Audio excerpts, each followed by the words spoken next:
Hello everyone, welcome back to Whisper Tales channel.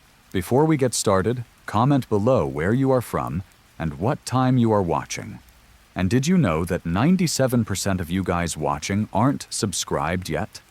So make sure to subscribe and like. Alright, let's get into it. Story 1. The Keeper of Baffin Bay.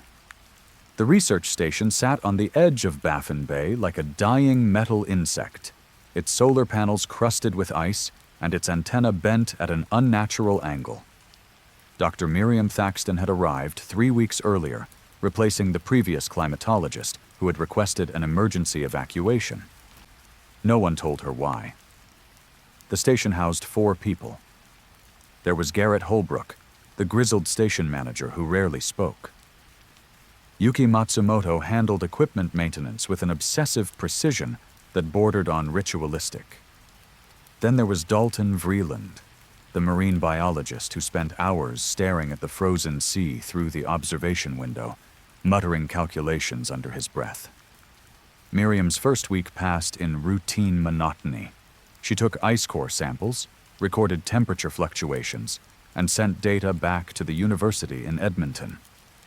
But on her 8th night, she woke to the sound of scraping beneath her room. The station had no basement.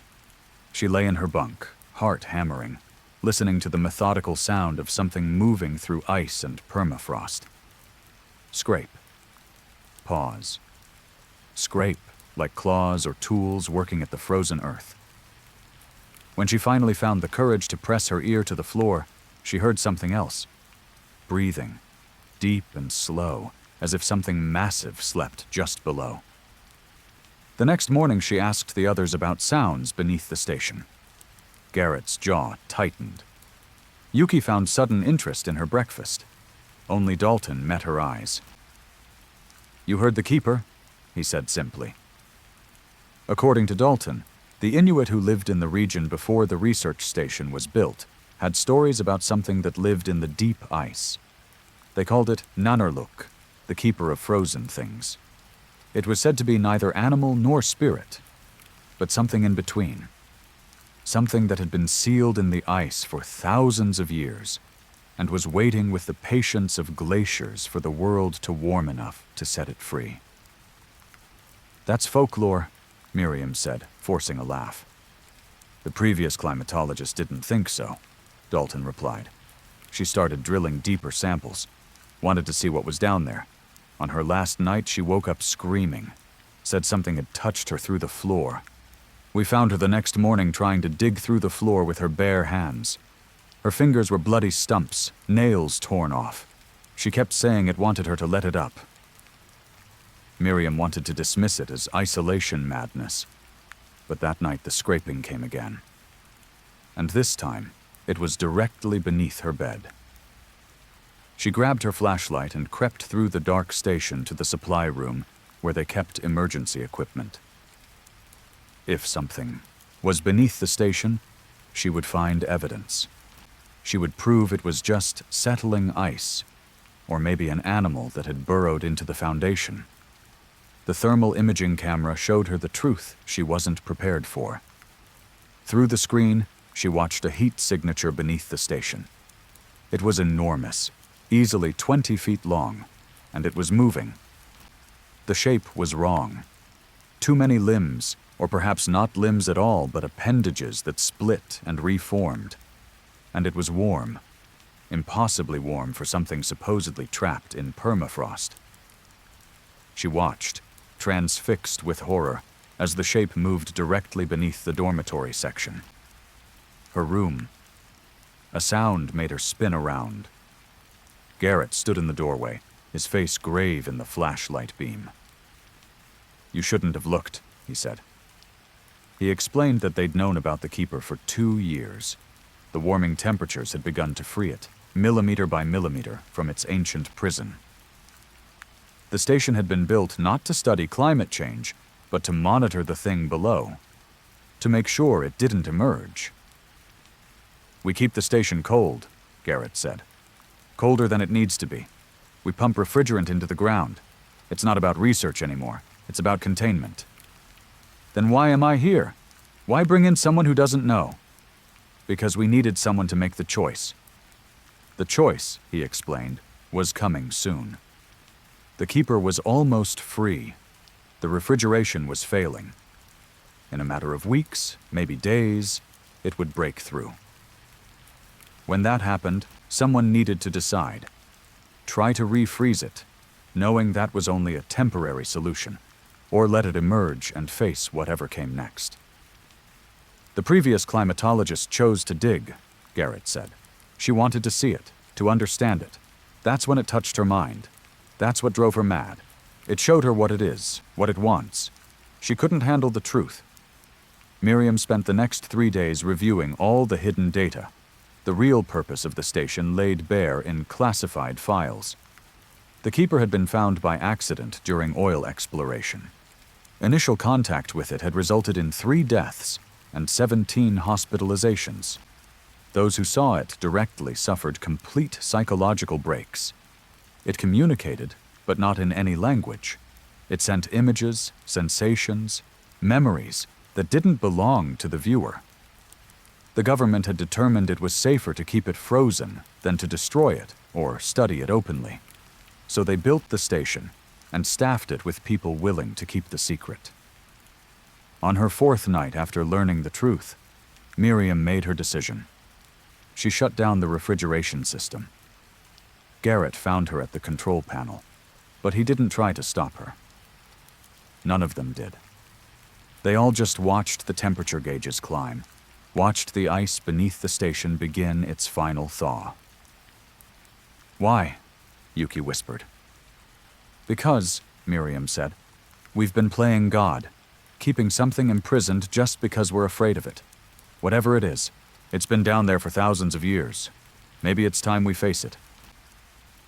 The scraping grew louder, the breathing deeper. The floor began to crack. They stood together in the observation room as the floor of the dormitory section buckled and split. Ice and permafrost erupted upward, and something emerged into the station. The cameras went dark one by one, but not before capturing glimpses of what rose from below. It was pale, like something that had never seen the sun. It had too many parts, a geometry that hurt to perceive. And it was aware, profoundly aware, of the 4 people watching. The last transmission from the Baffin Bay research station was a single message from Miriam. "It's not what we thought. It's not a creature. It's a door, and we just opened it." The station went dark after that. When the rescue team arrived 2 weeks later, they found the facility empty. No bodies, no blood, no signs of struggle. Just 4 empty bunks and a massive hole in the floor that descended deeper than their equipment could measure. At the bottom, far below, they heard breathing.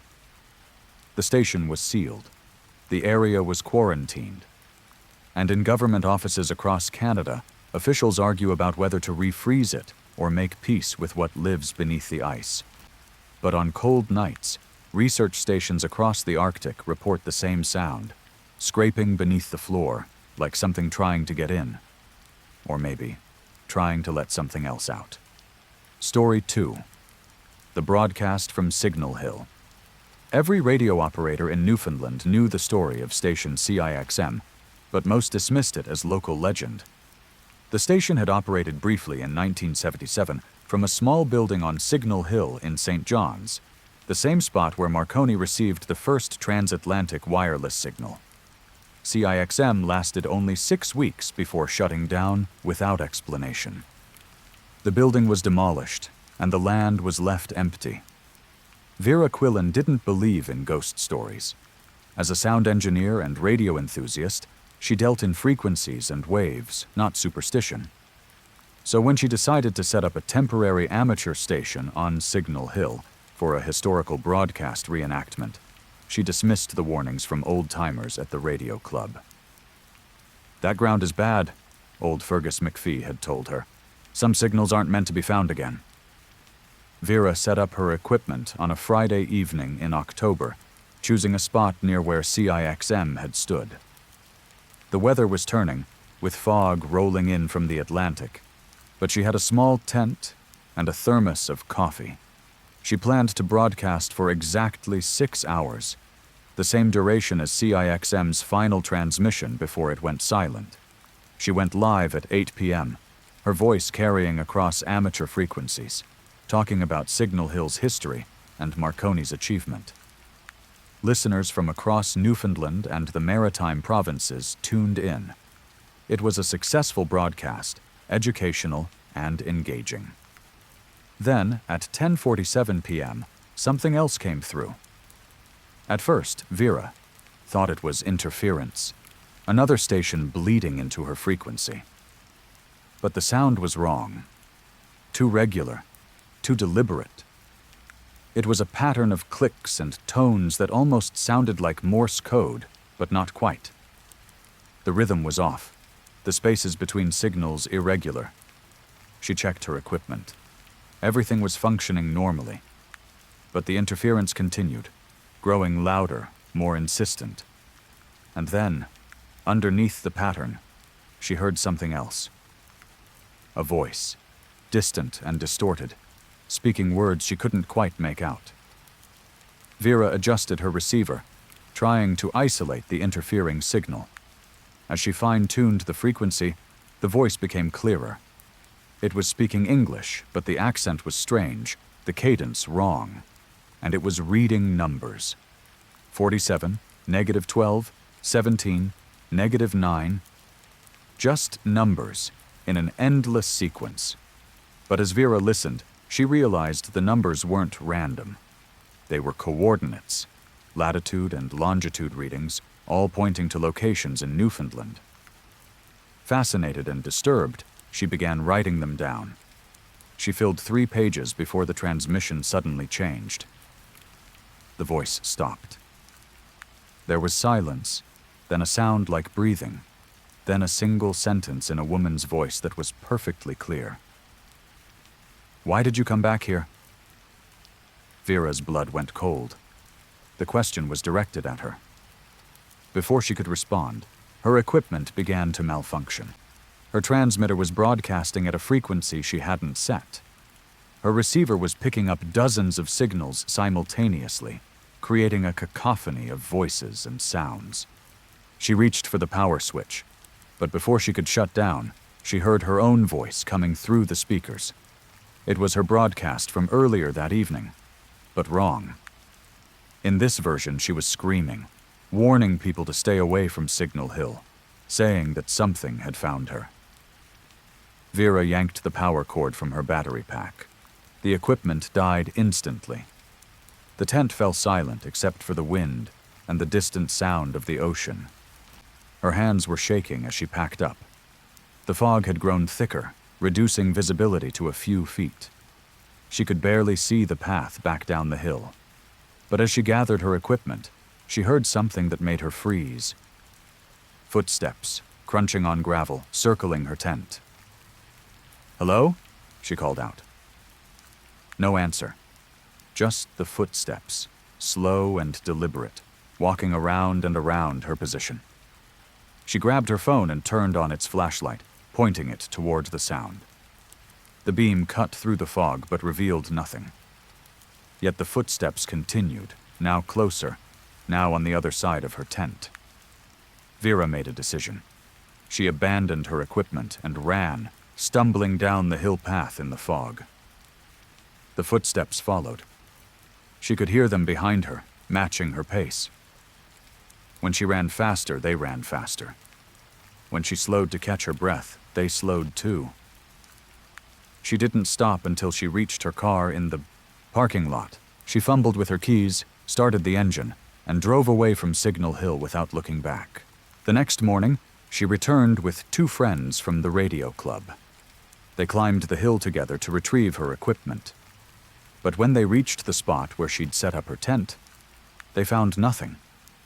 No equipment, no tent, no sign that anyone had been there. "Are you sure this is the right spot?" one of her friends asked. Vera was certain. She recognized the rocks, the angle of the hill. This was exactly where she'd been. But everything was gone. Then one of her friends noticed something. a small brass plaque embedded in the ground, weathered and covered in lichen. They scraped away the growth to read the inscription. CIXM Broadcasting Station, established 1977, closed 1977. Those who listen too carefully may hear what was never meant to be found. That's when Vera's phone rang. Unknown number. She answered hesitantly. The sound that came through was the same interference from the night before. Clicks and tones in that irregular pattern. Then the voice, the same voice that had asked why she came back. "We're still broadcasting. We never stopped. And now you're part of the signal." The call ended. Vera's friends stared at her, asking what happened. But she couldn't speak. Because she'd realized something terrible. The coordinates the voice had read the night before. She pulled out her notes and checked them against a map. Every coordinate pointed to a location where someone involved with CIXM had died. The station manager, dead in a car accident in 1979. The chief engineer, drowned off the coast in 1982. The receptionist died in a house fire in 1985. 12 people total, all dead within 8 years of the station closing. And the last coordinate on her list, the one she'd written down just before the transmission ended, was her own home address. For weeks after, Vera heard the broadcast. It came through her car radio, her television, her phone, always at 10:47 p.m., always the same pattern of clicks and tones, and always that voice asking questions. Why did you come back? Why do you keep listening? When will you join the signal? She tried moving to a different apartment. The broadcast found her. She threw away her radio equipment, destroyed her phone, disconnected from every electronic device. It didn't matter. She heard it in the wind, in the sound of rain, in the humming of power lines. Other radio operators in Newfoundland began reporting strange interference on the amateur bands, a pattern of clicks and tones that almost sounded like Morse code, but wasn't quite right. And underneath it, a voice reading coordinates. Fergus McPhee, the old man who'd warned Vera, recognized the pattern immediately. "It's the same thing that happened in '77, he told the radio club. CIXM found something when they were broadcasting from that hill. Some kind of signal that had been there since Marconi's time, maybe before. A signal that was never meant for human ears. And once you tune into it, once you really listen, it tunes into you." 3 months after her experience on Signal Hill, Vera Quillen disappeared. Her apartment was found empty, her door unlocked, no signs of struggle. The only unusual detail was her radio equipment, which she'd supposedly destroyed, sitting on her kitchen table, intact and powered on. It was tuned to the same frequency she'd used for her broadcast from Signal Hill, and it was transmitting. The last person to speak to Vera was a radio operator in Nova Scotia who'd been scanning frequencies late one night. He picked up a transmission, a woman's voice reading coordinates in that strange, distorted accent.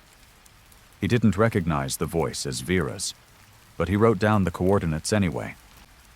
When he checked them against a map, every single one pointed to locations in Newfoundland, and the last coordinate on the list was Signal Hill, the exact spot where CIXM had broadcast from in 1977. The building may be gone, but locals say that on foggy nights, if you climb Signal Hill and listen carefully, you can still hear the broadcast. Clicks and tones and voices reading numbers, coordinates that map out the lives and deaths of people who listened too closely. And sometimes, if the fog is thick enough, you might hear footsteps circling you in the dark, keeping pace, waiting for you to join the signal that never stops broadcasting from the hill, where Marconi first reached across the ocean and touched something that reached back. Story 3. The Ice Fishers of Lakul. The small community of Hudson Landing on the shore of Lakul in northwestern Ontario had survived on ice fishing for generations. Every winter, when the lake froze solid, Families would drill holes in the ice and spend long hours in their fishing shacks, pulling whitefish and pike from the dark water below. Roland Devereaux had been ice fishing since he was 6 years old, taught by his grandfather on this very lake. Now 53, he knew every cove, every drop-off, every secret spot where the fish ran thick. But the winter of 2024 brought something to Lakul that Roland had never seen before. It started when Colette Brunel, who ran the bait shop in town, mentioned that several fishermen had reported catching fish with strange markings.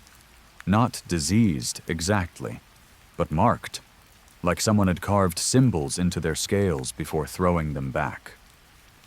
Probably just parasites, Roland said, though he felt a twinge of unease. But when he caught his first marked fish a week later, he understood Colette's concern. The symbols weren't natural. They were too precise, too deliberate.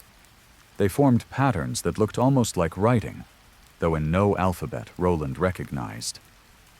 He showed the fish to his fishing partner, Desmond Kovich, a retired teacher who'd moved to Hudson Landing for the solitude. Desmond studied the markings with growing agitation. "These are pictographs," he said, "similar to what some indigenous peoples used, but not quite the same. And the pattern. Roland, this is a warning. Stay above, or don't descend." Something like that. "Warning from who?" Roland asked. "Fish don't carve messages." Over the next 2 weeks, more marked fish appeared. Every fisherman on the lake was catching them. The symbols varied, but Desmond, who'd begun obsessively translating them, said they all carried the same basic message. Stay out of the deep water, something below is waking, the cold cannot hold it. The town council held a meeting to discuss whether they should close the lake to fishing. But with ice fishing season being the main source of income for most families, the decision was to continue with caution. Besides, as the mayor pointed out, someone was clearly playing a prank. Fish couldn't carry warnings. But then Petra Lindstrom's fishing shack disappeared. Petra was a widow in her 60s, who fished alone in a small shack about a mile from shore, over one of the deepest parts of the lake. When her daughter came to check on her one evening and found nothing, no shack, no hole in the ice, no sign that anyone had been there, the police were called. They found Petra's shack 100 yards from where it should have been, the ice around it cracked in a perfect circle, as if something had pushed up from below before settling back down. Inside the shack, they found Petra's equipment, her thermos still warm with coffee, her chair overturned. And on the ice, in the center of the shack, was a message written in what looked like frost but wouldn't melt. "It saw me." Petra was found 3 days later, wandering the forest 10 miles from the lake, frostbitten and incoherent. She'd walked out onto the ice and just kept walking, through the woods, without purpose or direction. When she recovered enough to speak, she could only repeat the same phrase. "It has too many eyes. It counted me." Roland wanted to leave Lakul, but Desmond convinced him they needed to understand what was happening. Together they began researching the lake's history, talking to elders from the nearby First Nations communities, digging through old records at the library. What they found disturbed them. Lakul was a reservoir, created in 1929 by flooding the English River system. Before the flood, the area had been home to several Anishinaabe communities. Those communities had been forcibly relocated, their homes and sacred sites submerged beneath the rising water. One of those sacred sites, according to an elder named Margaret Keewatin, was called the Place of Deep Watching. It was a pool in the English River where, according to legend, something ancient lived. The Anishinaabe left offerings to appease it, and never fished there. "My grandmother said it was a guardian," Margaret told them, "but not a guardian of people, a guardian of the boundary between our world and the world below the water. It watched to make sure nothing crossed over from the deep places. The flood disturbed it, trapped it.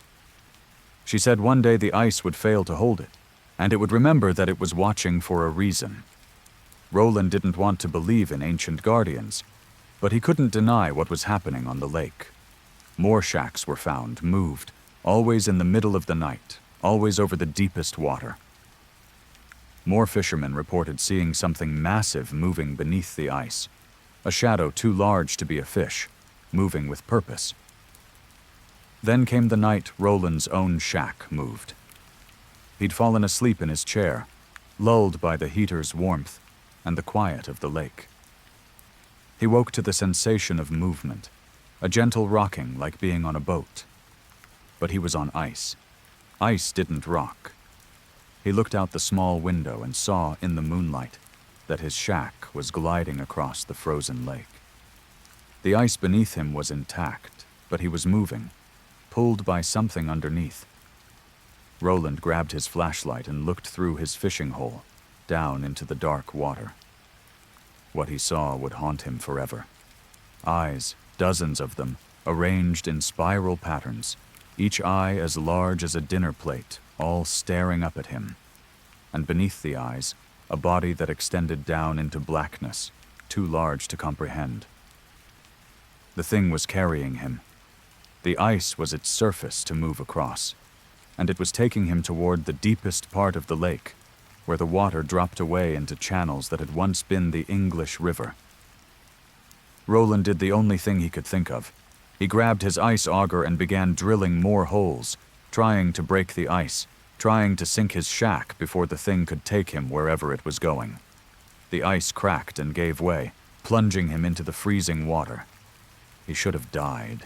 The cold should have stopped his heart. But something pushed him up, thrust him back onto solid ice far from the hole he'd created.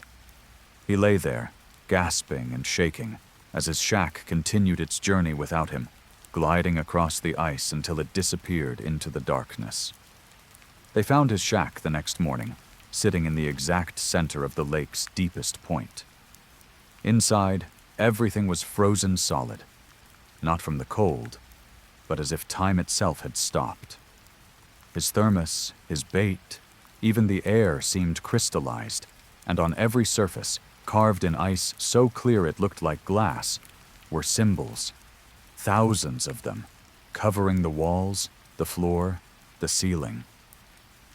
Desmond spent weeks trying to translate them. Most were warnings, variations on the same theme. The boundary is weakening. The deep things are pressing against the ice. The guardian is tired of watching alone. But one message, carved above Roland's chair, was different. I counted you. When the ice breaks, I will find you first. No one fishes over the deep water anymore. The authorities tried to restrict access to the entire lake, but enforcement is difficult. Some fishermen still go out, staying close to shore, drilling shallow holes. But every winter more shacks disappear in the night. More fishermen report seeing the shadow beneath the ice. And every spring, when the ice melts, people report seeing something massive moving in the deep water. Something with too many eyes. Something that surfaces just enough to watch the shore where the people live.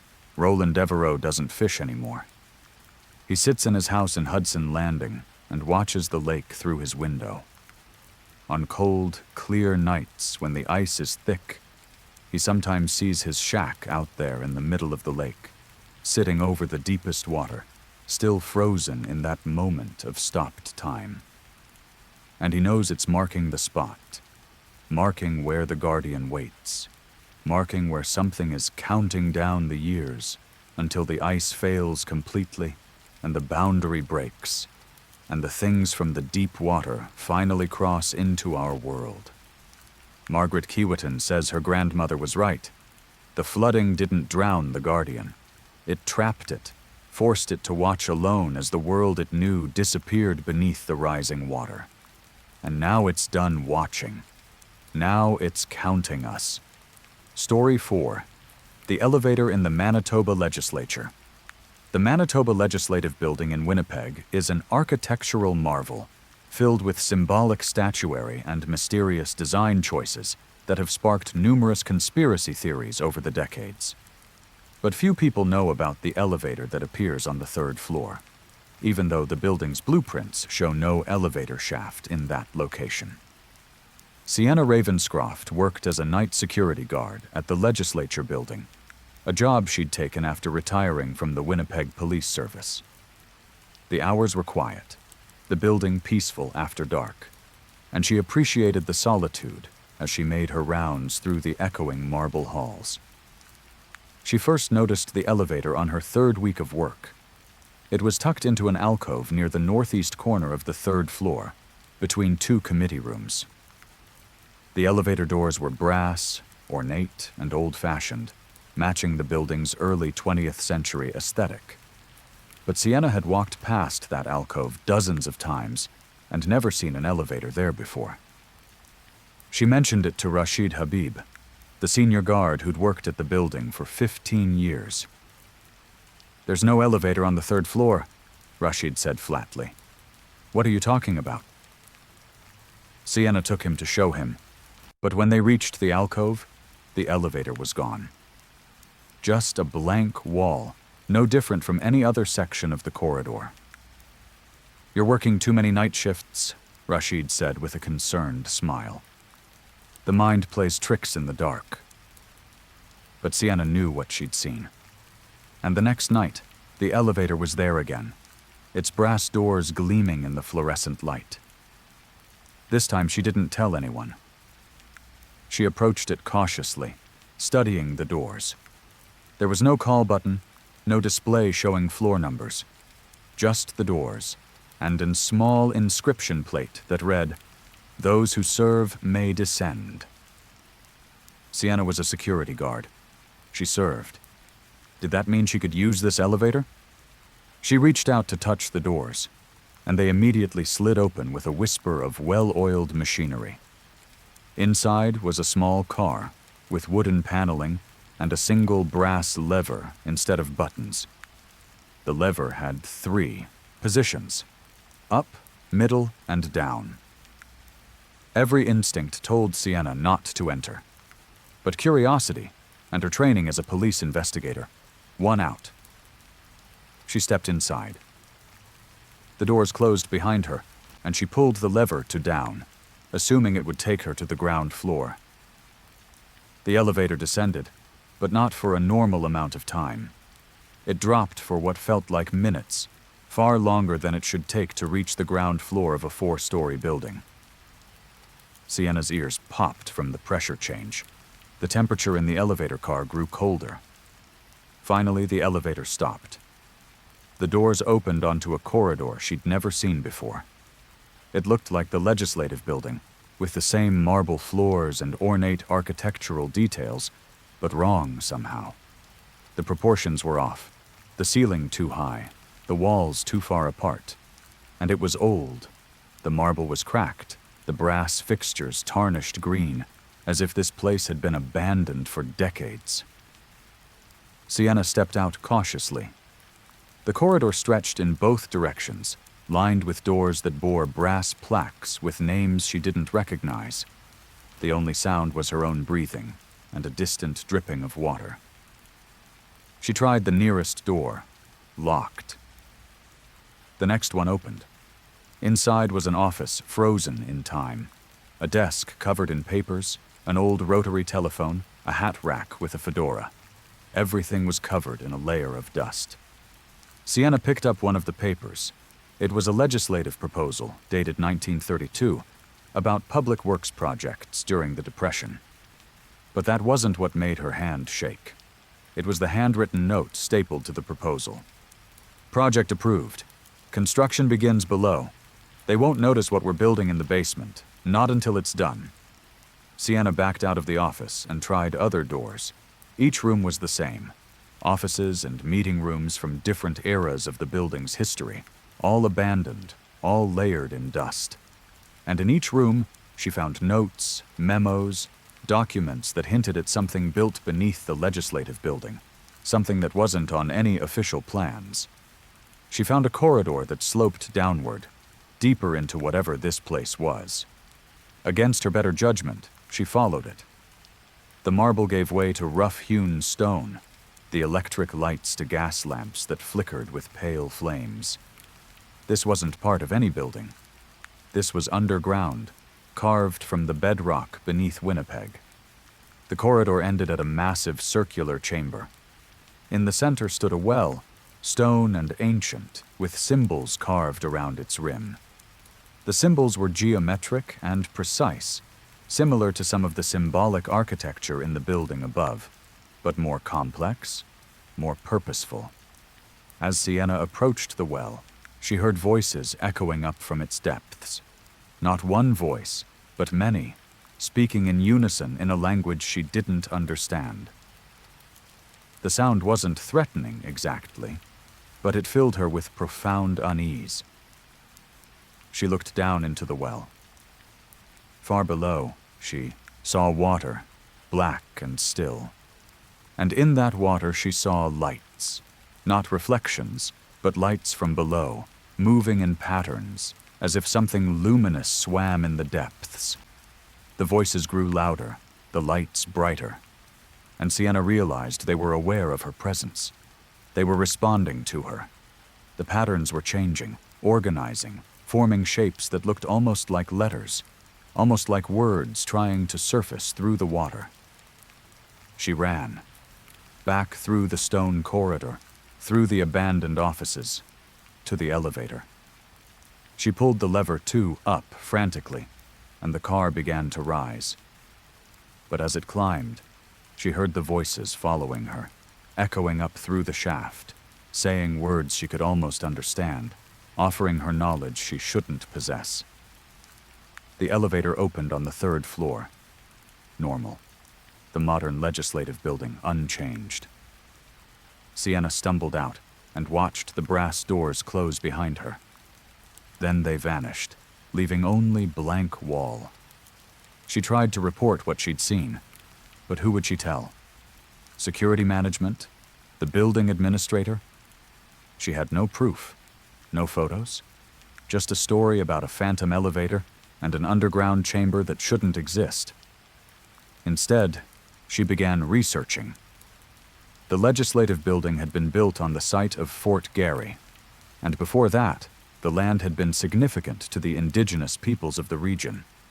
The building itself was filled with esoteric symbolism, designed by architect Frank Worthington Simon, who'd been deeply interested in mysticism and numerology.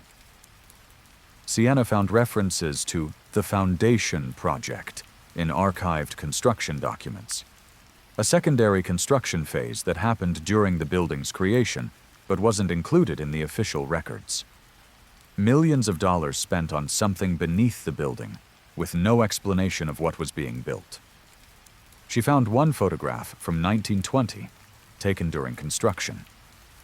It showed workers standing around a massive excavation, far deeper than needed for a building foundation. And in the background, barely visible, was the opening of something that looked like a well. The more she researched, the more she realized that the legislative building was built on top of something, deliberately positioned to cover or contain it. The well in the chamber below wasn't built. It was discovered. And everything above it, all the symbolic architecture and mystical design, was meant to keep something down. But the elevator offered a way down for those who serve. Sienna couldn't stop thinking about the voices, the lights in the water. They'd been trying to communicate, to tell her something, and she'd run away. Against every bit of rational judgment, she decided to go back. It took 3 more nights before the elevator appeared again. This time Sienna was prepared. She had a camera, a flashlight, and a notebook. She stepped into the elevator and descended. The abandoned corridors were the same. The circular chamber was the same. But this time, when she approached the well, the water was different. The lights had risen closer to the surface, and she could see what they were: objects, artifacts, things that glowed with their own illumination. The voices spoke, and this time Sienna understood fragments. Built above to watch us, can't rise without permission.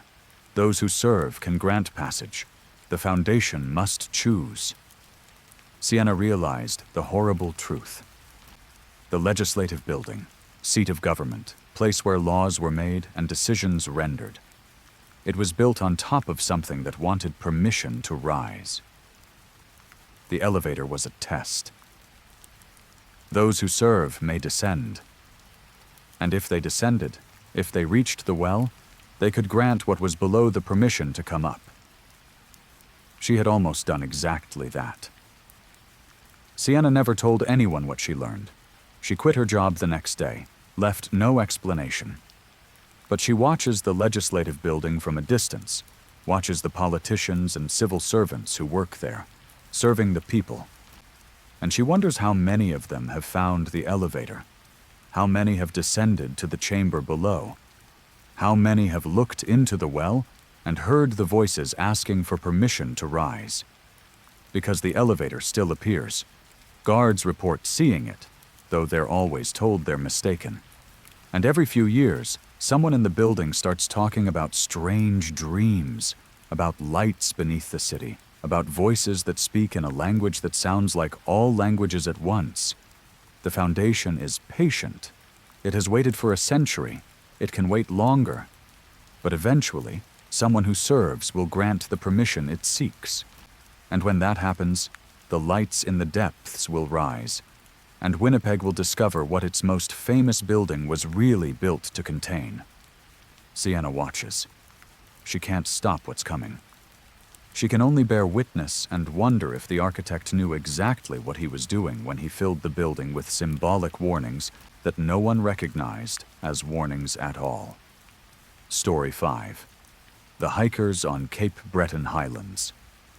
The Skyline Trail in Cape Breton Highlands National Park is famous for its stunning views of the Gulf of St. Lawrence, its rocky headlands, and its frequent moose sightings. What it's not famous for, what Parks Canada carefully keeps quiet, is the disappearances. Damien Crossley and Neve Waterford were experienced hikers who'd backpacked across 3 continents. A 7-kilometer trail in Nova Scotia should have been easy. They set out on a bright September morning with day packs, plenty of water, and a camera to capture the famous sunset view from the headland. They were never seen alive again. The search began when they didn't return to their hotel that evening. Their rental car was found in the Skyline Trail parking lot. Their initial trail sign-in showed they'd started the hike at 10:15 a.m. They should have been back by mid-afternoon. Search and rescue teams combed the trail. It wasn't difficult terrain, well-maintained boardwalks and clearly marked paths. There was nowhere to get truly lost. But on the 3rd day of searching, they found Damien. Or rather, they found his body. He was sitting on a rock just off the main trail, less than a kilometer from the parking lot. He'd been dead for at least 2 days, but there were no signs of injury, no evidence of a fall or animal attack. He simply sat there, arms at his sides, staring out toward the ocean with an expression of absolute terror frozen on his face. The autopsy revealed that Damien had died of cardiac arrest, but his heart had been healthy, and the coroner noted unusual findings. Damien's pupils were blown, as if he'd seen something that triggered a massive adrenaline response. More disturbingly, his fingernails had traces of wood embedded in them, as if he'd been clawing at a tree, though his body showed no other signs of struggle. Neve's body was never found. What the search team did find, scattered along a 2-kilometer stretch of the trail, were Damien's and Neve's belongings. Their water bottles dropped and full. Their camera, the memory card missing. Their phones, both turned off despite having full batteries, and a handwritten note in Neve's journal, the last entry dated the day they disappeared. Something wrong with the trail markers. We keep ending up in the same place even though we're walking in a straight line. Damien says the trees are moving when we're not looking. I think he's right. There's a man standing in the woods watching us. He doesn't move. He's been there for an hour. We're going to walk past him to get back to the parking lot. I don't want to, but there's no other way. If you find this and we're not back, don't look for the man. Don't acknowledge him. Pretend you don't see him, even if he's right in front of you. Parks Canada closed the Skyline Trail for 2 weeks, citing wildlife activity. But rangers who'd worked the park for decades knew the real reason. The man in the woods had been seen before. It started in 2003, according to retired ranger Callum Morrison. A hiker reported seeing a man standing motionless in the trees, wearing outdated clothes and staring at the trail. The hiker waved, called out a greeting. The man didn't respond. When the hiker turned away and looked back, the man was gone. Over the next 2 decades, dozens of hikers reported similar sightings. Always the same description. A man in old-fashioned clothing, perfectly still, watching from the trees. Most people assumed he was just another hiker taking a break. But some noticed details that disturbed them. The man never blinked. His clothing never moved in the wind. And, most unsettling, no matter which direction hikers walked, the man always appeared to be in front of them, as if he was moving through the forest faster than they could walk. 3 other people had disappeared on the Skyline Trail before Damien and Neve. In 2008, a solo hiker vanished. In 2015, a couple from Quebec went missing. In 2019, a photographer didn't return from a sunset shoot. All 3 cases remained unsolved, and all 3 had left behind notes or messages mentioning a man watching them from the woods. After Damien's body was found, Parks Canada brought in investigators from outside the region. One of them was Dr. Helena Vasquez, an anthropologist who specialized in local folklore and indigenous history. She spent weeks researching the area and interviewing Mi'kmaq elders who had traditional knowledge of the highlands. What she learned suggested the man in the woods wasn't a man at all. According to Mi'kmaq oral history, the highlands were home to something called a Jikinisiq, a shape that takes the form of a person but isn't alive in the traditional sense. It exists in the boundary between the living world and the world of spirits, and it serves as a kind of test. Those who see it and don't acknowledge it may pass safely. Those who try to interact with it, who treat it as if it's real, become trapped in the boundary space where it exists. Once you acknowledge it, you give it power over you, explained an elder named Thomas Knockwood. It pulls you out of the normal flow of the world.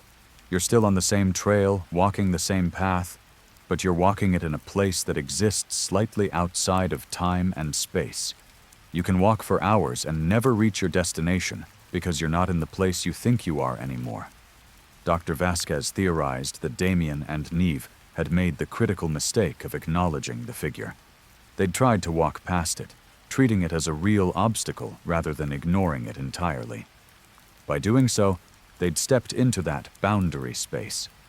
Damien had somehow escaped back to the real trail, but died from the psychological trauma.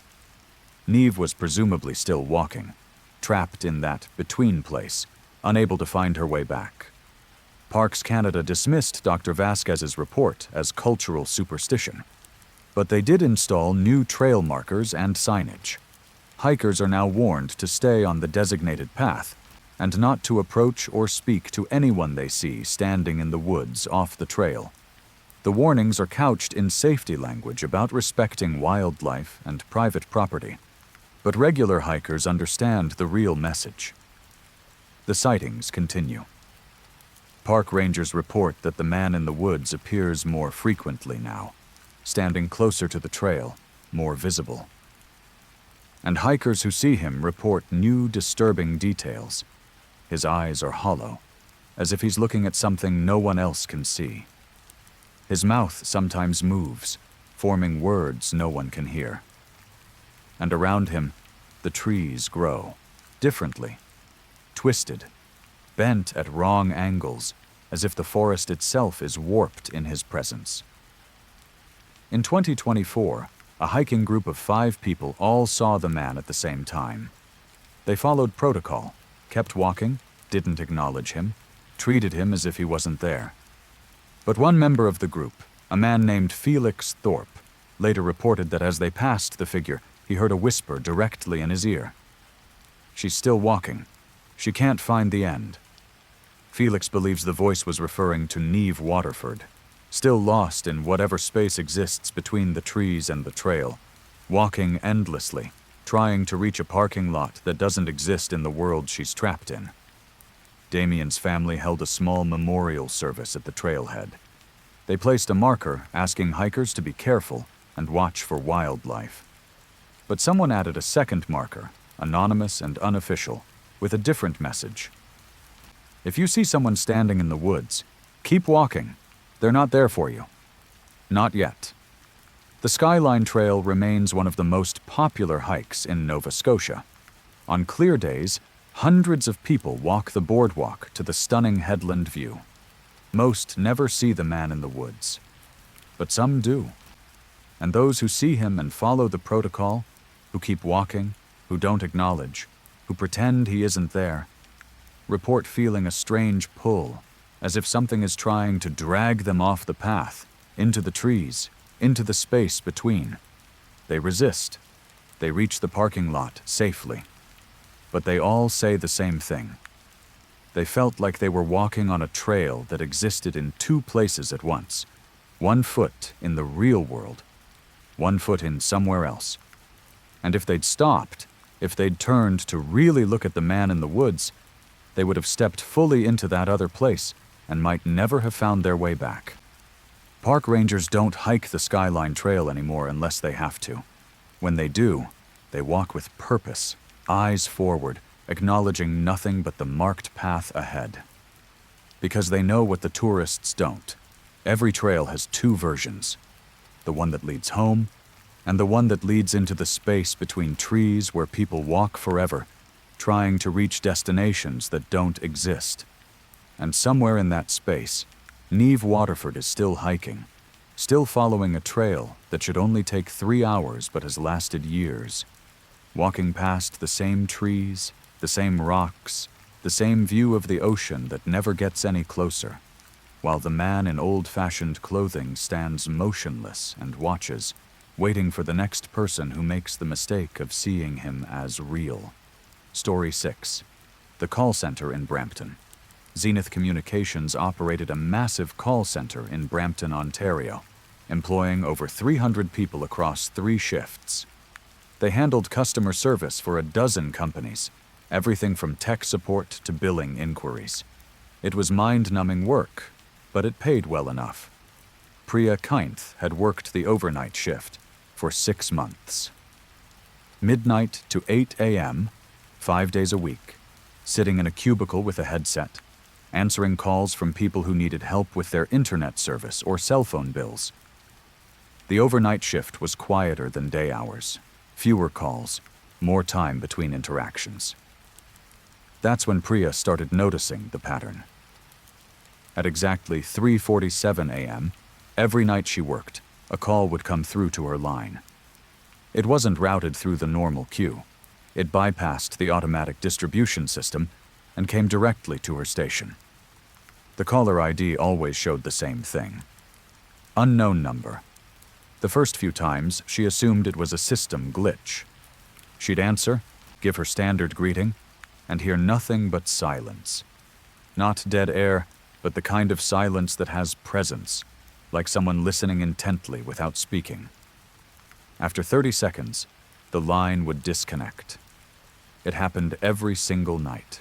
Same time, same silence, same disconnect after exactly 30 seconds. After 2 weeks, Priya mentioned it to her supervisor, Maurice Thibodeau, who checked the call logs.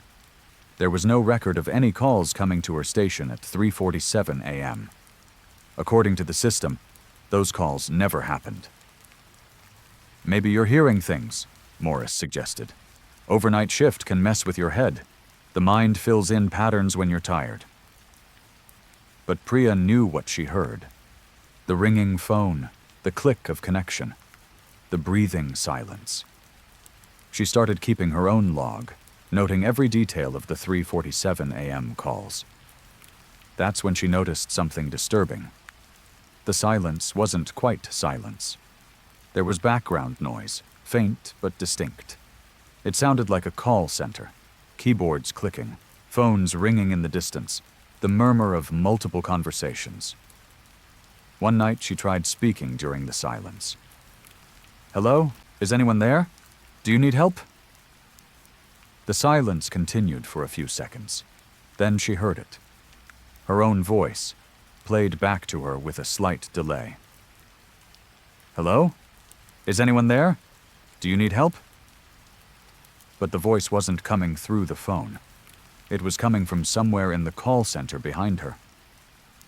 Priya spun around in her chair, headset still on, trying to locate the source. The overnight shift had maybe 15 people scattered across the vast floor of cubicles.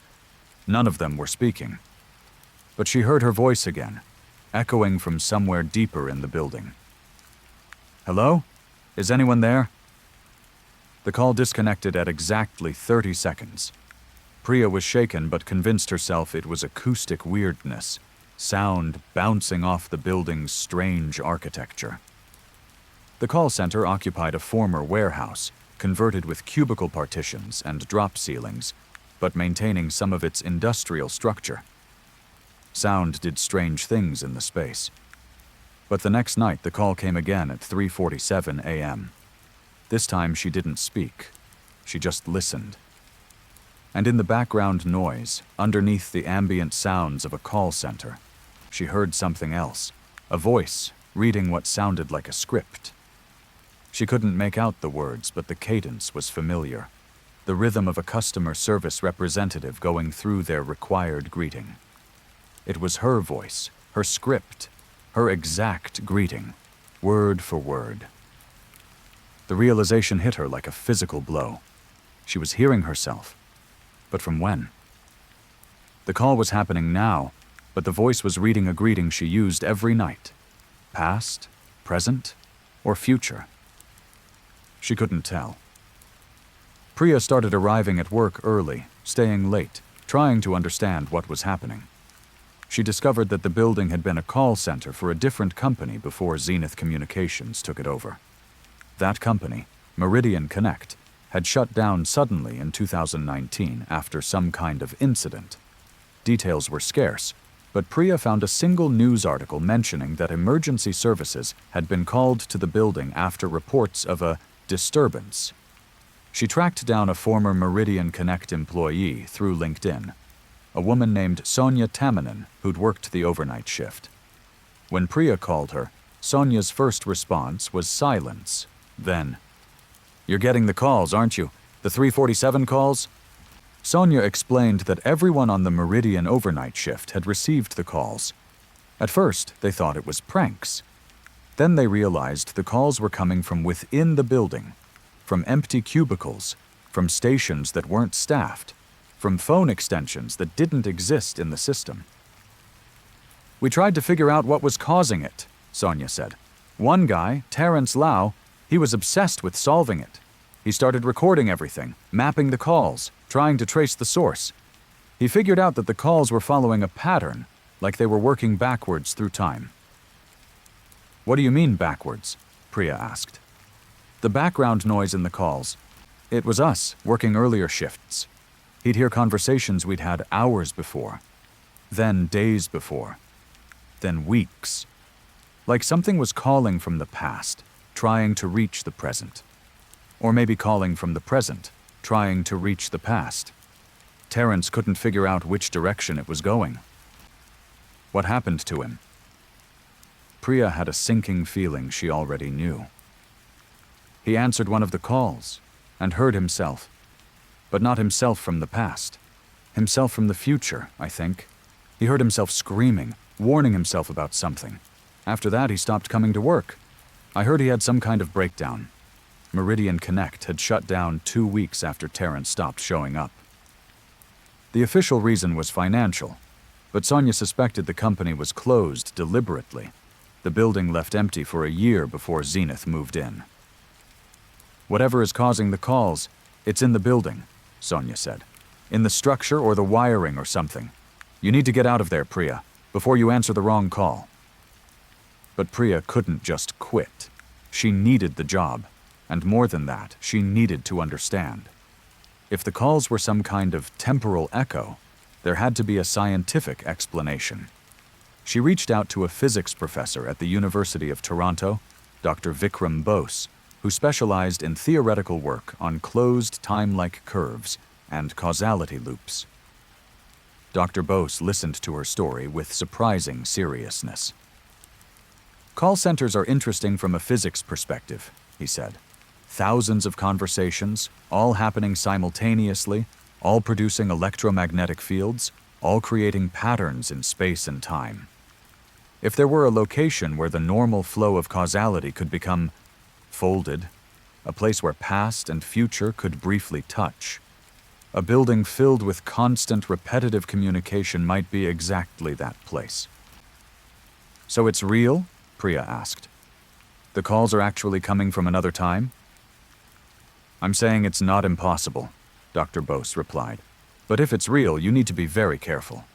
Causality loops are stable only under specific conditions. If you interact with the loop in the wrong way, if you create a paradox or disrupt the sequence, the results could be unpredictable." That night, Priya prepared.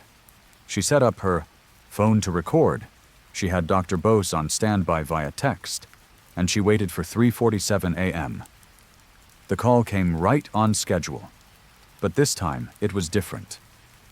The silence lasted only a few seconds before she heard a voice, her voice, saying, "Priya, don't answer tomorrow's call, please. If you answer, it won't stop.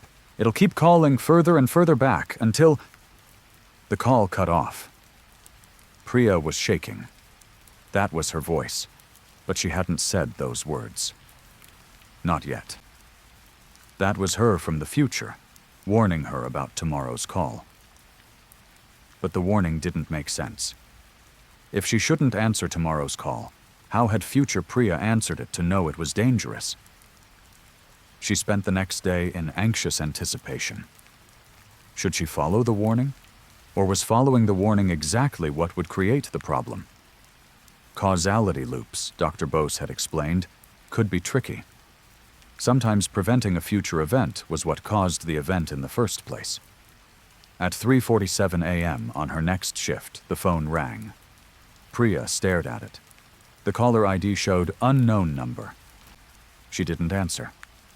The phone rang for 2 minutes, far longer than normal. Then it stopped.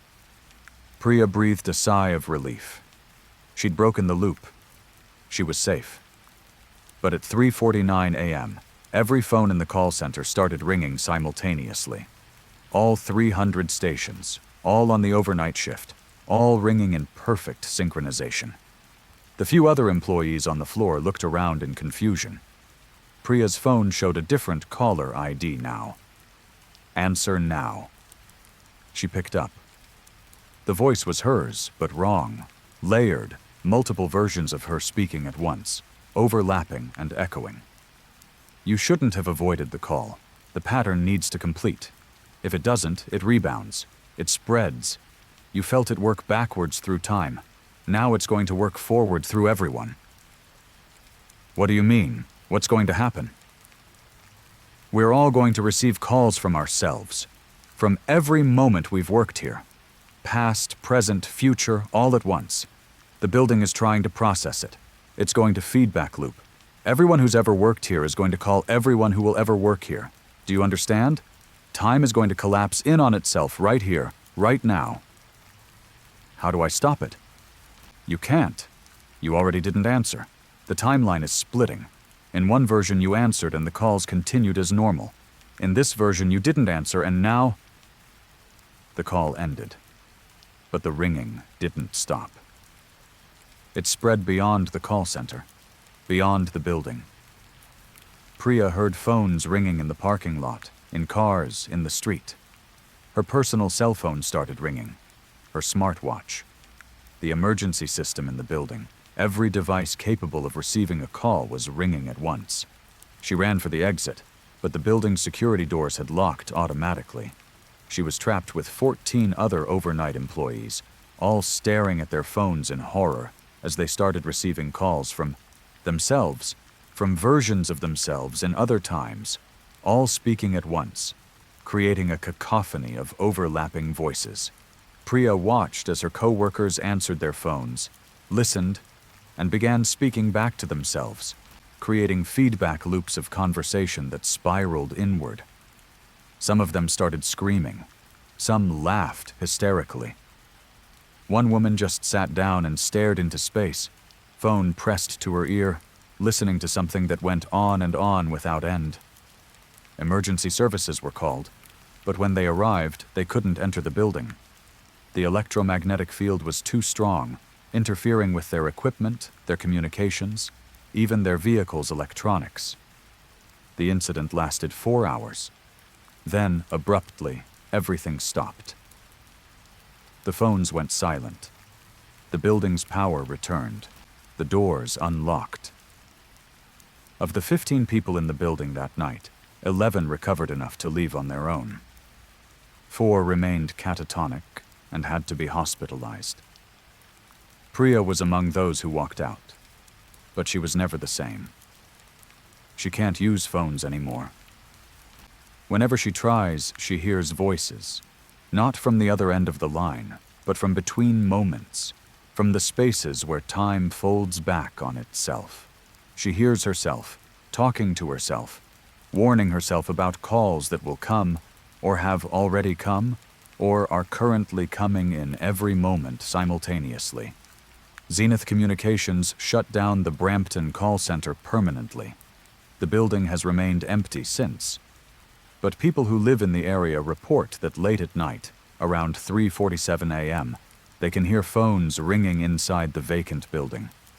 Hundreds of them, all at once, all calling no one and everyone, trapped in a loop of communication that has no beginning and no end.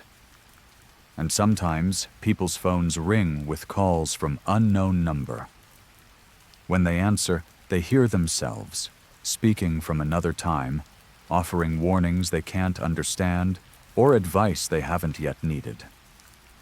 The calls last exactly 30 seconds. And if you listen carefully to the background noise, you can hear a call center, vast and busy, filled with voices having conversations that loop and echo and fold back through time, forever processing a queue that never empties because it's calling itself. An infinite feedback loop of temporal communication, trapped in the wiring of a building that became a junction point where past and future touch. Dr. Vikram Bose published a paper about the incident, framing it as a thought experiment. But in private, he admits what really happened. Priya broke a causality loop, and in breaking it, she created something worse. A permanent fold in space-time centered on that building, a location where the normal sequence of cause and effect no longer functions properly. The calls continue. They always will. Because they've already happened. They're happening now. And they'll happen in the future, all at the same time, forever ringing in a building where time learned to call itself. Story 7. The Cartographer of Old Montreal. Old Montreal is a maze of narrow streets and centuries-old buildings, a place where modern tourists walk paths that haven't changed since the city was New France. Maps are essential for navigating the district, and most tourists rely on their phones. But there's one map, a physical paper map sold by a single street vendor, that shows places in Old Montreal that don't exist. Elliot Garnier was a graduate student in geography at McGill University, working on his thesis about urban navigation and wayfinding. As part of his research, he collected every map of Montreal he could find: old maps, new maps, tourist maps, transit maps. One rainy October evening, he bought a map from an elderly vendor on Rue Saint-Paul. The vendor was unusual. Tall and rail-thin, wearing a dark coat despite the mild weather, his face hidden beneath a wide-brimmed hat. He didn't speak, just held out the map when Elliot approached his small folding table. The price, written on a card, was $20, steep for a simple street map. But the map looked old, hand-drawn, beautiful. Elliot bought it. Back in his apartment, he spread the map on his desk to examine it properly. At first glance, it was a standard street map of old Montreal. But as he studied it more closely, he noticed discrepancies. There were streets marked that he didn't recognize, alleys that seemed to be in the wrong places, buildings labeled with names he'd never heard of: Le Musée des Ombres, l'Hôpital Éternel, la Bibliothèque des Choses Perdues. Elliot assumed the map was historical, showing old Montreal as it had been centuries ago, before modern development. But when he cross-referenced it with actual historical maps, nothing matched. The streets on his map didn't correspond to any known configuration of the city, past or present. Intrigued, he decided to walk old Montreal with the map, trying to match its landmarks to reality. He started at Place d'Armes and followed the map's version of Rue Saint-Paul. For the first few blocks, everything matched perfectly.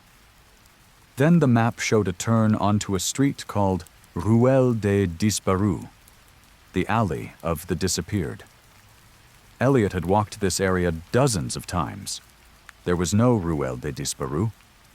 But when he reached the spot where the map indicated the alley should be, he saw something he'd never noticed before. A narrow gap between two buildings, barely wide enough for a person to walk through. It wasn't marked on any modern map. It didn't have a street sign. Curiosity overrode caution. He entered the alley. It was longer than it should have been, stretching deep between buildings, the walls pressing close on either side. The ambient noise of old Montreal faded. No traffic sounds, no tourists, no street musicians. Just his footsteps echoing off old stone. The alley opened into a small courtyard that Elliot had never seen before, despite years of exploring old Montreal. The courtyard was paved with ancient cobblestones, surrounded by buildings that looked centuries old. And in the center of the courtyard stood a fountain that wasn't on any map, its water dark and still. Elliot checked his phone to verify his location. No GPS signal. He was underground, apparently, though he hadn't descended any stairs. Or the buildings around him were blocking the signal. He consulted the paper map. According to it, he was in La Place Cachée, the hidden square. The map showed 3 exits from the square.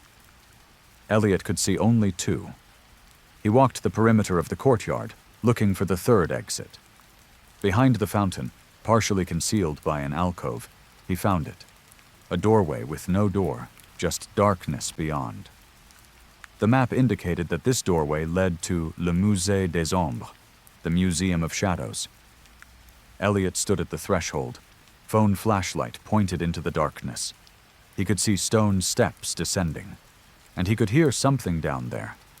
A whisper of movement, like fabric dragging across stone. Every instinct told him to leave, to return to the normal streets of old Montreal, to forget about the map. But his academic curiosity was overwhelming. This could be a genuine historical site, a preserved section of old Montreal that had been built over and forgotten. He had to document it. He descended the steps. The museum, if that's what it was, consisted of a series of connected rooms carved from stone, lit by oil lamps that burned with pale flames. The rooms were filled with objects, but not displayed in any organized way. They were simply there, scattered across floors and piled in corners. Old clothes, shoes, spectacles, watches, letters, photographs, toys, keys. Personal belongings, Elliot realized. Thousands of them. The accumulated possessions of people, left behind or lost or abandoned.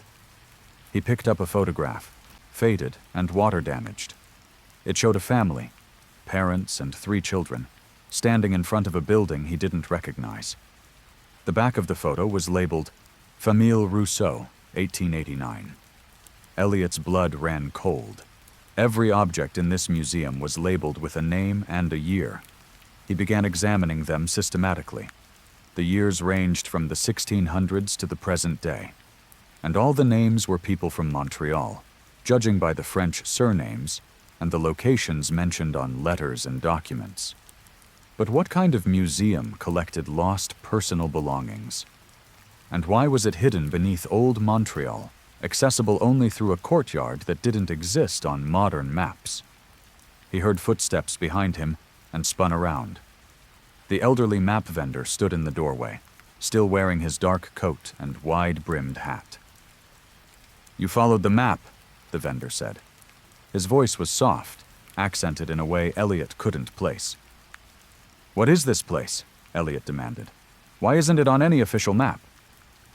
"Because it's not part of your Montreal," the vendor replied.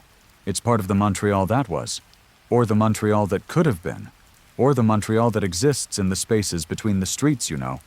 The map shows both cities, the one you walk in and the one you walk over." The vendor explained that old Montreal existed in layers. The modern city was built on top of older versions of itself, centuries of construction and reconstruction creating a palimpsest of streets and buildings. But some places didn't get built over. They got built around. They remained, existing in the gaps, accessible only to those who knew how to look. "The map reveals these places," the vendor said, "to those ready to see them. You bought the map. You followed it. Now you're here, standing in a place that exists and doesn't exist simultaneously." "Why collect all these belongings?" Elliot asked, gesturing at the piles of objects. "Because people leave things behind when they cross from one Montreal to another. These are the remnants of transitions. When someone steps from your Montreal into this one, or from this one into another, they shed something. A memory made physical. This museum preserves them." Elliot realized the horrifying implication. "Are you saying people have been disappearing into this hidden Montreal? That people have been crossing over and not coming back?" "Some return," the vendor said. "Some don't. The map is a doorway. Once you follow it, you're walking in multiple Montreals at once.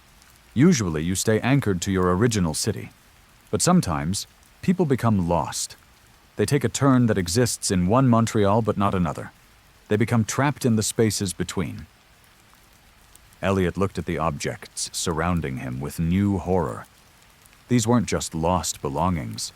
They were evidence of disappearances, of people who'd walked into hidden courtyards and underground museums and never found their way back to the Montreal they knew. "How do I get back?" he asked. The vendor smiled, though his face remained shadowed beneath his hat. "You already know. You have the map. It shows the way in. It also shows the way out. But you must choose to follow it back, not deeper." Elliot clutched the map, unfolding it with shaking hands. The hidden square was marked clearly. And yes, there was a route back, retracing his steps through the alley to Rue Saint-Paul. But the map also showed dozens of other locations, other hidden places in Old Montreal. The Eternal Hospital, the Library of Lost Things, the Church of Silent Names, the Market of Forgotten Faces. Each one was marked with a small symbol, an invitation to explore further. "You're wondering what else is down here," the vendor said, reading his expression. "What other hidden places exist in the layers beneath the streets? The map will show you all of them, if you want to see. But each place you visit makes it harder to return. You become less anchored to your Montreal and more attuned to these spaces between. Eventually, you might forget which Montreal is real." Elliot made his decision. He turned and ran, back through the museum rooms, up the stone steps, across the hidden square, through the alley of the disappeared. He emerged onto Rue Saint-Paul, gasping, surrounded suddenly by the noise and light of modern Old Montreal. Tourists walked past him, oblivious. The gap between the buildings, the alley entrance, was still there, but now it just looked like a narrow passage. Unremarkable. He crumpled the map, intending to throw it away. But when he looked at it, the map had changed. It now showed his apartment building, his university, his regular routes through the city. And in the margins, in tiny handwriting, was a note he hadn't seen before. You have seen. You cannot unsee. The hidden places will always be visible to you now. Choose your paths carefully. Elliot kept the map, locked in a drawer in his apartment. But he knew it didn't matter. The map had done its work. He could see the hidden Montreal now, even without consulting it. He noticed gaps between buildings that led to places with no names. He saw doorways that opened onto impossible courtyards. He heard sounds from beneath the streets, voices speaking French in dialects that hadn't been used for centuries. He tried to research the phenomenon, but every source he consulted treated it as legend. Stories of Montreal's underground city were well known, but those were just shopping complexes and metro tunnels. What Elliot had experienced was something else, something that existed in a dimension perpendicular to normal geography. He found one obscure reference in a book about Montreal folklore, Les Rues Cachées, the hidden streets. According to the legend, Montreal existed in multiple versions simultaneously, layers of the city from different times and timelines, all occupying the same space, but separated by thin membranes of reality. Most people lived their entire lives walking only one version. But some people, through accident or intention, learned to see the others. And once you could see the hidden streets, you could never fully return to the singular Montreal you'd known before. You were permanently aware that every street had branches, every alley had depths, every building had rooms that existed in other versions of the city. Elliot tried to continue his normal life, but it became increasingly difficult. He'd be walking to class and suddenly realize he was on a version of Rue Sherbrooke that didn't match his memory. Buildings were in wrong places. Businesses had different names. People wore clothes from wrong decades.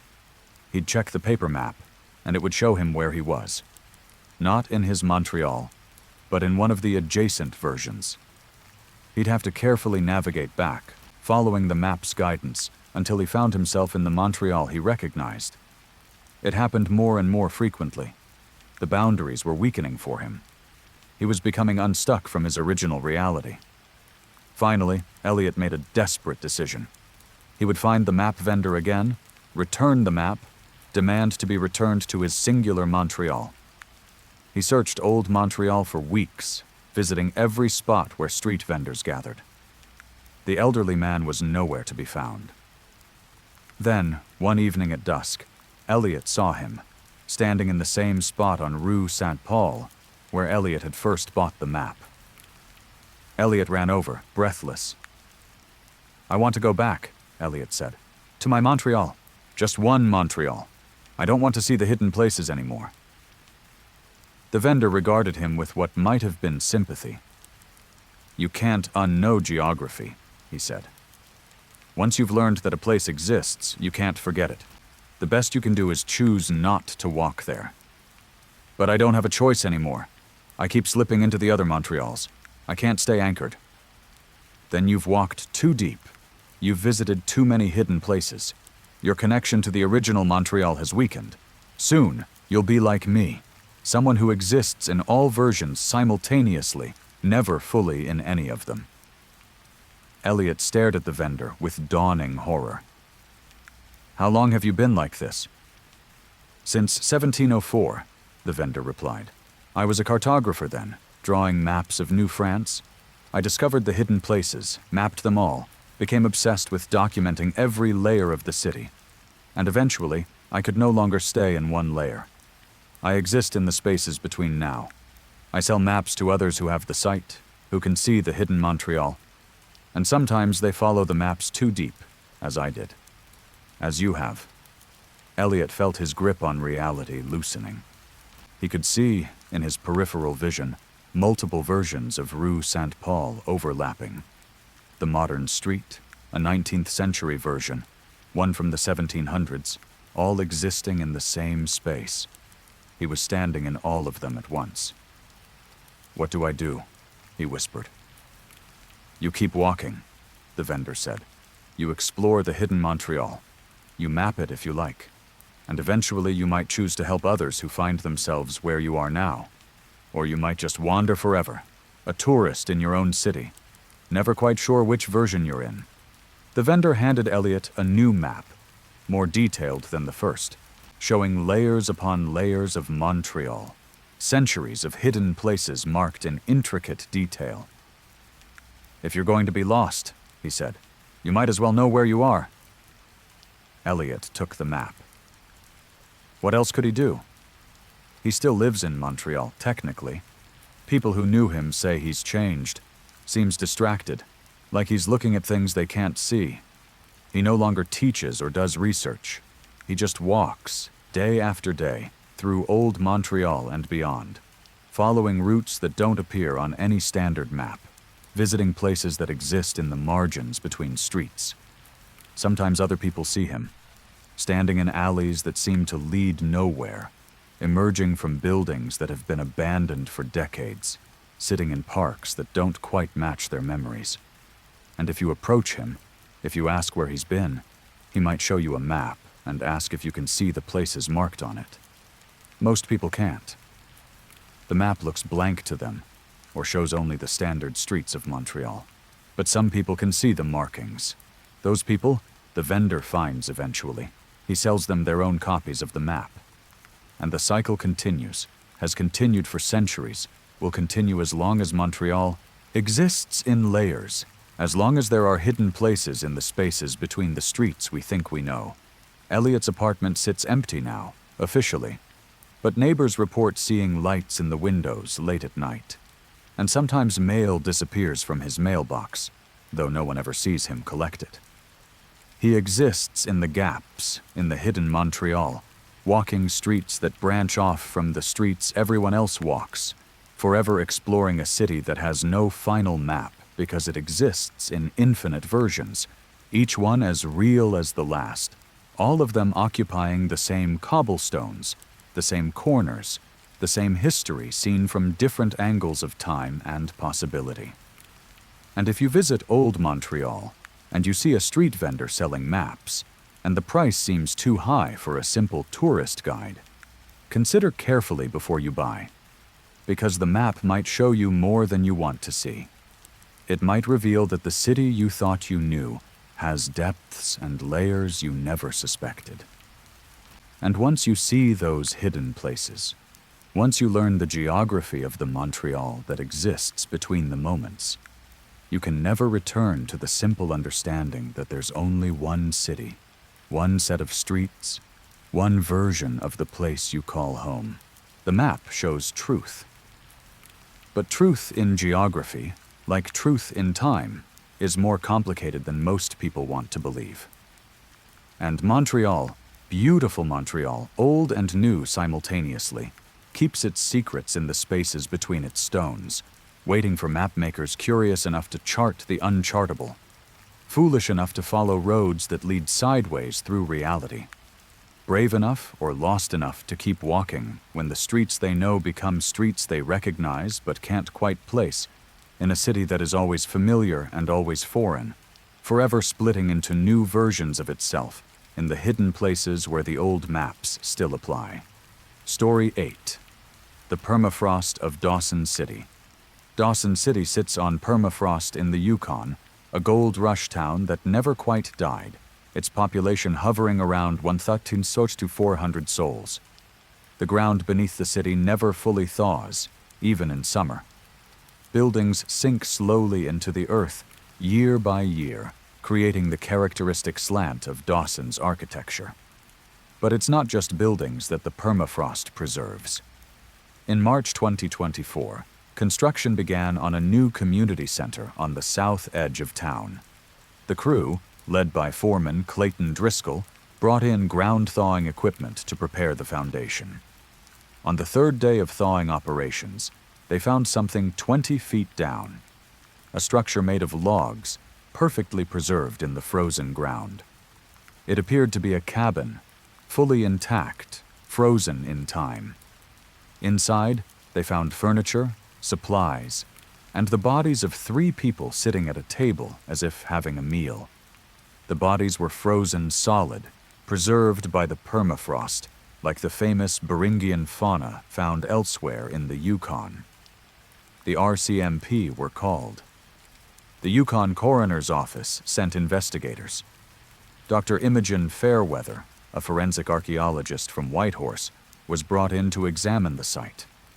The cabin was dated to approximately 1898, the height of the Klondike Gold Rush. The 3 bodies, 2 men and a woman, wore period-appropriate clothing. But what disturbed Dr. Fairweather was the scene itself. The 3 people were sitting at the table with expressions of terror frozen on their faces. Their hands were positioned as if they'd been trying to ward something off, and the cabin door, which had been found frozen shut, had been barricaded from the inside with furniture. More disturbing still, scratches covered the inside of the door as if someone, or something, had been trying desperately to get out. But the scratches were on the wrong side. They were made by someone trying to escape from inside the cabin, not prevent entry. Dr. Fairweather supervised the careful extraction of the bodies and artifacts. Everything was taken to a temporary facility in Dawson for examination. But strange things began happening as soon as the permafrost melted around the bodies. Equipment malfunctioned. Lights flickered. The building's temperature dropped 20 degrees despite the heating system running full blast. And researchers reported hearing sounds, whispers, footsteps, something moving in the rooms where the bodies were stored. The most unsettling discovery came when Dr. Fairweather examined the cabin's walls more closely. Carved into the logs, barely visible, were words. Dozens of sentences, carved in a frantic scrawl, overlapping each other. It followed us from the claim. We thought we lost it. We were wrong. It waits in the cold. When the ground freezes, it can move. Don't let the warmth out. Keep the fire burning. If the cabin gets cold, it can come inside. God help us, we let the fire die. The final entry was the most chilling. The fire is out. It's inside with us now. We can't see it, but we can feel it. Cold. So cold. We're freezing from the inside. Please, if anyone finds this, don't thaw the ground. Don't let it... The message ended mid-sentence. Dr. Fairweather consulted historians and elders from the Trondak-Huechin First Nation. They shared stories about the dangers of the winter wilderness, about spirits that lived in the deep cold, about things that moved through frozen ground the way fish move through water. One elder, Maxwell Isaacs, was particularly forthcoming. The old people said there were things in the permafrost, not dead things, not ghosts, living things that exist only in the deep freeze. When the ground thaws in summer, they go dormant, sleeping in the depths where it stays frozen. But when winter comes, when the cold goes deep, they wake up. They can move through frozen ground. And if you're standing on permafrost, they can find you. What are they? Dr. Fairweather asked. Hungry, Maxwell replied simply. They feed on warmth, on life. The stories say they're drawn to fires, to camps, to places where people try to keep warm in the winter. They want that warmth. They want to take it inside themselves. And when they do, their victims freeze from within. Dr. Fairweather wanted to dismiss it as folklore, but she couldn't ignore what had happened to the 3 people in the cabin. All 3 had frozen to death despite being indoors. There was evidence of a fire, a stove, wood, everything needed to heat the cabin. But something had killed them, frozen them solid while they sat at their table. The bodies were examined by a pathologist, Dr. Tobias Renwick. His findings were bizarre. The victims had died of hypothermia, but their internal organs showed signs of freezing that preceded their deaths. Their hearts, lungs, and brains had begun freezing while they were still alive, while their body temperatures were still normal. It was as if something had introduced cold directly into their bodies, bypassing the normal progression of hypothermia. It's medically impossible, Dr. Renwick said. You can't freeze from the inside out while your external body temperature is normal. But that's what the tissue samples show. Something made their internal organs drop to below zero temperatures, while the rest of them was still alive. As the examination continued, the incidents in Dawson intensified. People reported feeling watched when they walked at night. Pets refused to go outside after dark, and the temperature fluctuations became more extreme. Rooms would suddenly drop to freezing, then return to normal minutes later, with no explanation. 3 researchers working on the project quit abruptly, refusing to explain why. A 4th, a graduate student named Siobhan Parrott, disappeared for 6 hours. She was found wandering near the Yukon River, hypothermic and confused. When she recovered, she told a disturbing story. She'd been working late at the facility, cataloging artifacts from the cabin. The room had grown cold, far too cold. She'd seen her breath freezing in the air. And then she'd felt something in the room with her. A presence, impossible to see but undeniably there. She'd felt it touching her, pressing against her skin, drawing warmth from her body. She'd run out into the March night and kept running until the cold of the outside felt warmer than the cold that had been in the room with her. Dr. Fairweather made a decision. The bodies would be refrozen and reburied in the permafrost. The cabin would be burned. Everything associated with the site would be destroyed. But Clayton Driscoll's construction crew reported a problem. The excavation site wouldn't stay filled. They'd shovel dirt and gravel into the hole, and the next morning it would be empty again, as if something underneath was pushing the fill material back out. And the permafrost around the excavation had begun behaving strangely, forming patterns, shapes, almost like something was moving through the frozen ground. The project was abandoned. The site was left open, surrounded by warning signs. But residents of Dawson report that on cold winter nights, you can see lights moving beneath the ground near the excavation. Pale blue glows that pulse and shift, following patterns that suggest intelligence and purpose. And the temperature problems have spread. Buildings across Dawson experience sudden cold spots. People report feeling watched when they're alone in their homes. Pets and wildlife act strangely, avoiding certain areas of town. Dr. Fairweather published no official report on her findings, but she shared her conclusions privately. We found something that was safely trapped in the permafrost, something that had been frozen for over a century, dormant, waiting.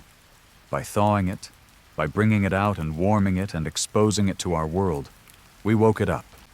And now it's free in Dawson, moving through the permafrost beneath the town, drawn to warmth, to life. She left the Yukon immediately after the project ended and refuses to return. Maxwell Isaacs says the Trondheim elders predicted this would happen eventually. The gold seekers disturbed many things when they tore up the land. They went places they shouldn't go, dug where they shouldn't dig. Some things got buried, frozen, trapped. We left them alone. But you people, you can't leave anything alone. You have to dig everything up, study everything, understand everything. And sometimes, understanding is dangerous. Clayton Driscoll still lives in Dawson, but he won't work on any project that requires thawing permafrost. I felt it, he says. Late at night, standing on frozen ground, you can feel something underneath. Movement, attention, something aware that you're there, something interested in you. The old-timers were right. There are things in the permafrost, and they're waking up. Climate change is thawing permafrost across the Arctic at unprecedented rates. In Dawson alone, buildings are sinking faster, foundations are failing. The ground that was once reliably frozen is becoming unstable. And as the permafrost thaws, things that have been frozen for decades or centuries are being exposed. People find strange things. Bones from animals that shouldn't exist, artifacts from cultures no one remembers, structures that predate known habitation. And sometimes, They find things that shouldn't be possible, things that lived or existed in ways that don't match our understanding of biology or physics. The 3 bodies from the cabin remain in storage, refrozen, locked in a facility outside Dawson. But security guards report that on the coldest nights, they can hear sounds from inside the freezer. Not the hum of machinery, but something else. Whispers, movement, the scrape of something dragging across frozen surfaces. And every winter, when the temperature drops below -30 and the permafrost extends its grip deep into the earth, people in Dawson lock their doors, keep their fires burning, and try not to think about what moves beneath their feet in the frozen ground, waiting for the warmth to rise, waiting for an opportunity to surface and feed on the life and heat of the people who disturbed its centuries-long sleep. The excavation site remains open. The community center was never built. And on very cold, clear nights, if you stand at the edge of that hole and look down into the darkness, you might see a faint blue glow moving in the depths, rising slowly towards the surface, drawn by the warmth of your body, by the heat of your breath, by the life that pulses through your veins. All the things that exist in the world above the permafrost, all the things that the ancient cold hungers to consume.